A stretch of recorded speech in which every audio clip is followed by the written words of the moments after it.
Teror malam Jumat Kliwon. Malam itu, rintik hujan membasahi kaca mobil SUV hitam yang dikendarai oleh Aris.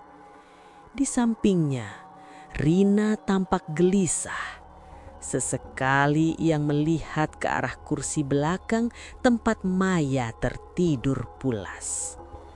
Mereka bertiga sedang dalam perjalanan menuju desa Alas Tua, sebuah pemukiman yang bahkan tidak muncul di aplikasi navigasi terbaru.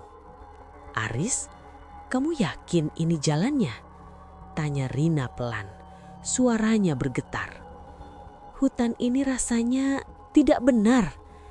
Aris hanya mengangguk pelan, meski dalam hatinya ia juga ragu.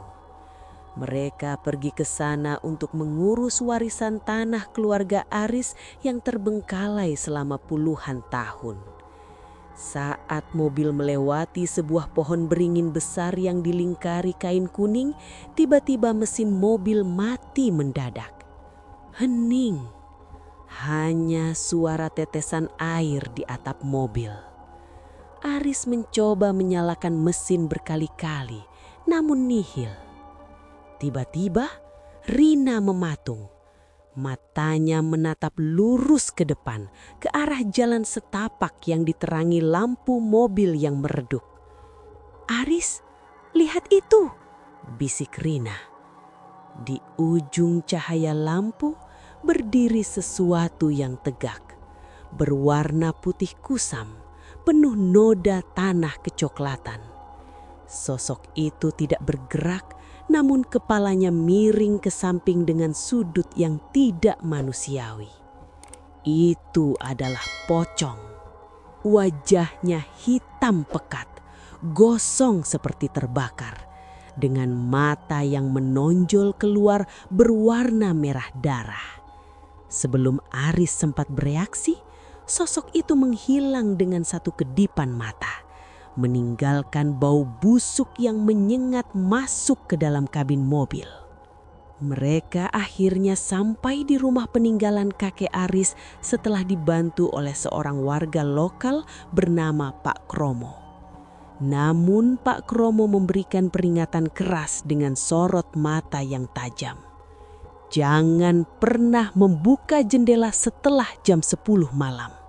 Dan jika kalian mendengar suara ketukan di bawah lantai, jangan sekali-kali dijawab. Pesan Pak Kromo sebelum pergi menghilang di kegelapan malam.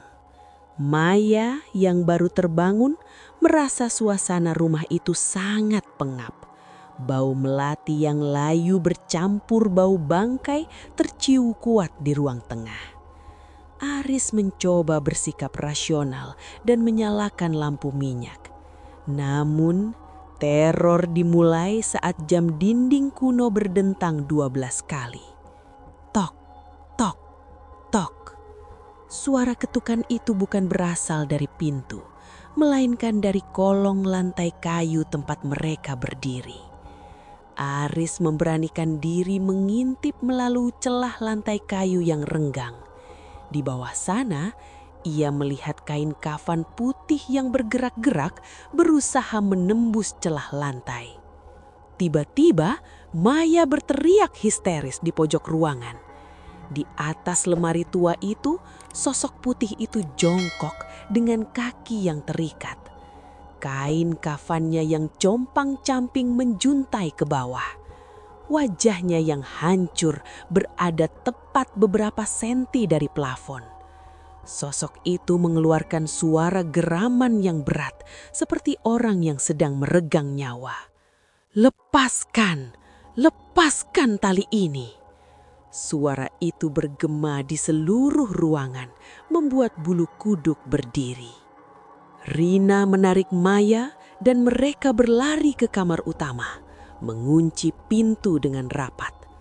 Aris mengikuti dari belakang dengan nafas memburu. Mereka terjebak. Di luar kamar, suara duk, duk, duk terdengar jelas.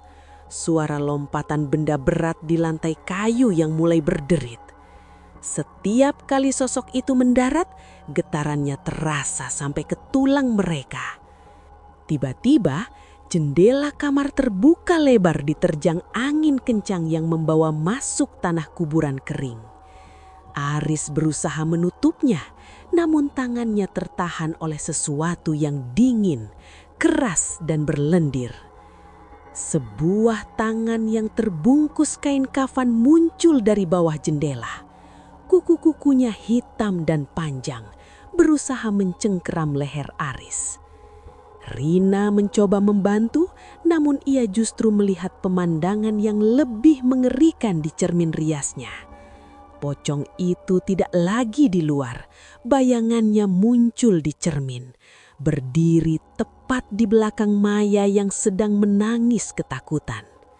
Pocong itu mulai melilitkan kain kafannya yang kotor ke leher Maya. Maya megap-megap, wajahnya mulai membiru karena cekikan gaib.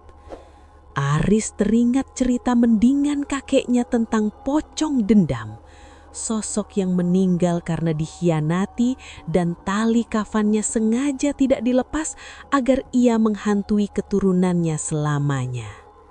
"Rina, jaga Maya. Aku harus ke gudang bawah tanah. Ada benda yang harus aku temukan," teriak Aris sambil menerjang pintu kamar yang tertutup rapat secara gaib. Aris berlari ke gudang bawah tanah dengan hanya menggunakan senter ponsel yang baterainya hampir habis. Ruangan itu penuh dengan peti-peti kayu tua dan debu tebal. Di pojok ruangan, ia menemukan sebuah kotak hitam kuno dengan ukiran kuno. Di dalamnya terdapat sebuah foto tua, foto kakeknya bersama seorang pria yang wajahnya disilet habis. Di belakang foto itu tertulis nama Margo, tali yang tak terputus. Tiba-tiba, suhu ruangan turun drastis. Di setiap sudut gudang muncul pocong-pocong lain. Bukan hanya satu, tapi belasan sosok putih berdiri mengitari Aris. Mereka tidak menyerang, hanya berdiri diam dengan kepala miring ke arah Aris, seolah menuntut sesuatu. Aris menemukan sebuah belati kecil perak yang dibungkus kain hitam di dalam kotak tersebut. Saat ia memegangnya, ia mendapat penglihatan masa lalu. Pria bernama Margo itu difitnah dan dikubur hidup-hidup oleh kaki tangan kakek Aris demi menguasai seluruh tanah di desa ini. Tali kafannya sengaja diikat mati dengan mantra agar arwahnya tidak tenang. Aris berlari kembali ke atas. Di ruang tengah, Rina dan Maya sudah lemas. Sosok pocong utama, Margo, sudah membuka ikat kepala kafannya, memperlihatkan tempurung kepala yang hancur dan ulat-ulat yang keluar dari lubang matanya. "Maafkan dosa kakekku, aku kembalikan hakmu," teriak Aris. Ia menggunakan belati perak itu untuk memotong tali kafan yang menjuntai dari sosok Margo secara simbolis. Suasana seketika menjadi sunyi senyap. Angin kencang yang tadi menderu tiba-tiba berhenti. Pocong-pocong di gudang dan sosok Margo perlahan-lahan mulai memudar, berubah menjadi debu putih yang terbang tertiup angin. Sosok Margo menatap Aris untuk terakhir kalinya. Matanya yang merah meredup, menyiratkan kelegaan sebelum akhirnya lenyap sepenuhnya. Pagi harinya, Aris, Rina, dan Maya segera meninggalkan desa itu tanpa menoleh ke belakang. Mereka memutuskan untuk menghibahkan tanah tersebut kepada warga desa dan membangun panti asuhan di atas bekas rumah tua tersebut. Namun saat mereka sudah berada jauh di jalan raya, Rina menemukan sesuatu di dalam tasnya yang sejak tadi tertutup. Sebuah simpul tali kain kafan yang masih basah dengan tanah kuburan yang segar. Di kursi belakang, Maya yang sejak tadi diam tiba-tiba bergumam dengan nada rendah yang sangat dingin. Tali yang di kaki belum kamu potong, Aris. Aris menatap spion tengah. Di sana ia tidak melihat wajah Maya, melainkan wajah hitam gosong Margo yang tersenyum lebar, sementara mobil mereka terus melaju menuju kegelapan yang tak berujung.